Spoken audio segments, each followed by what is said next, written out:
Hey everyone, this has just come in from John O'Knight up in Queensland. This is his personal bat. He's purchased a MIDS and this is one of their grades, a particular range of stickers that was placed on them. He's also purchased the matching gloves. Before I talk about that, I just want to quickly show you the new gauge. So this is the official Gun & More bat gauge that comes out, and I've had it confirmed today that it's identical to the MCC one that the bat makers get, and the umpires just has an MCC sticker.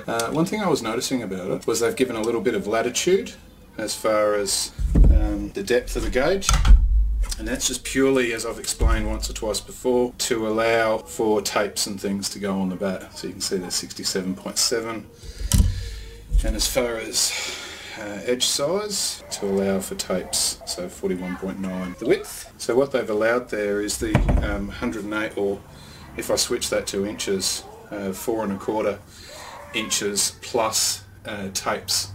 So if you were to wrap a bat for repair, you could still fit it through the gauge. I'll put a scuff sheet on or something like that. I'll just show you the gloves. This is MIDS matching gloves. Quite nice. I don't mind traditional style gloves. Got a two-piece thumb. That's not a petard's palm.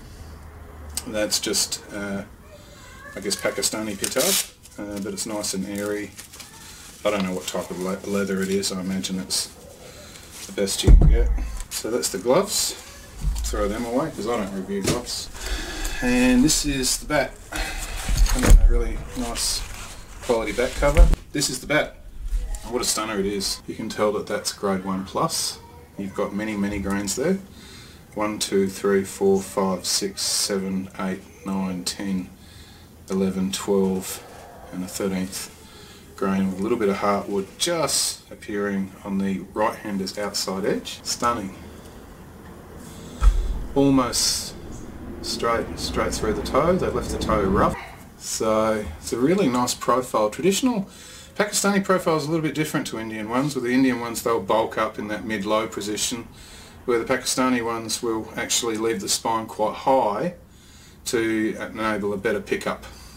So this one here, you've got a mid to low edge peak, but you've got the spine peaking probably an inch higher. That peaks at about 61mm. The spine, the edge is 40.8, so it just fits through the gauge, which I'll prove to you now.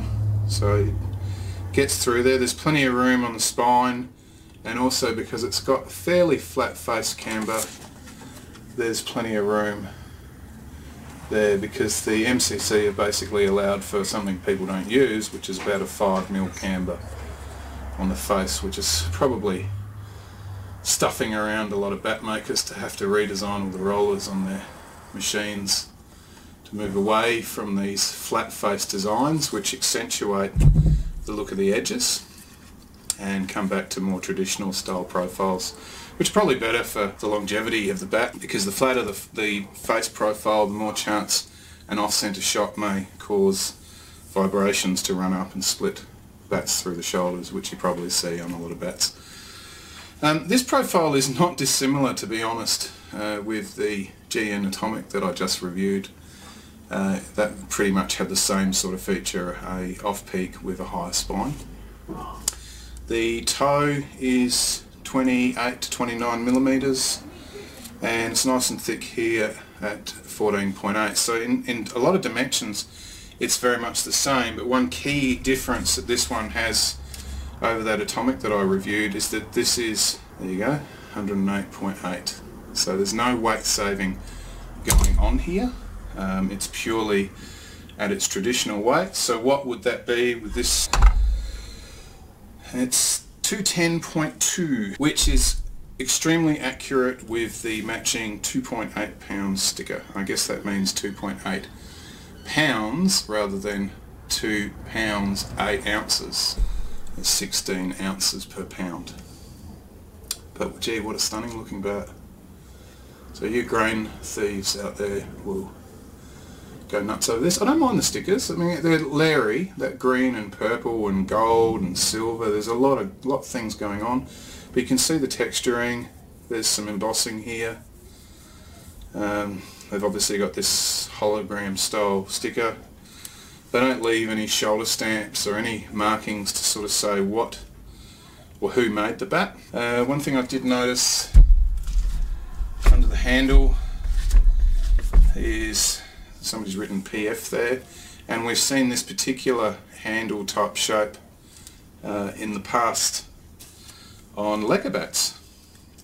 This one has 5 inserts, which is pretty common now in Pakistani bats. It provides extra whip in the bat, so the less inserts the stiffer the bat, and the more inserts the more flex you get in the bat. So you probably remember that video of Mishbar with a 5 cork Ishan or CA, basically the handle breaking in half, and because he had so many inserts in it he was just able to pop back in and keep playing. So I'm going to be knocking it in. I think he said he's done a little bit of oiling on it. So let's see what she sounds like. This is my first test. Oh man.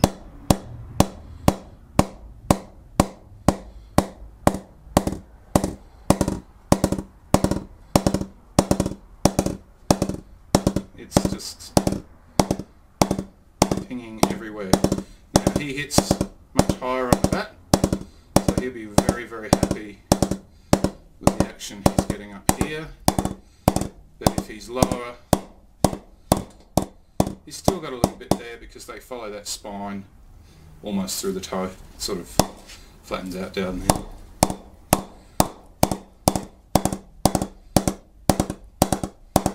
So yeah, he's going to really enjoy using this. It's only going to get better.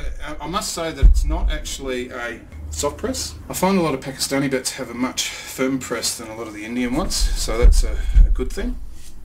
Finishing on it, the polishing is good but not perfect. It's something to do with the sanding. You can see the grains, rather than sort of finishing nicely, they're sort of a bit torn, and it's a little bit like that on the back too, so that's something MIDS could improve upon. I don't know what he paid for it.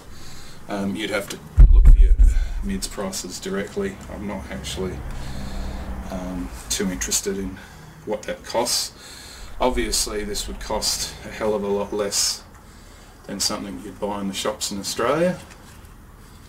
Probably half as much. So yeah, really nice bat.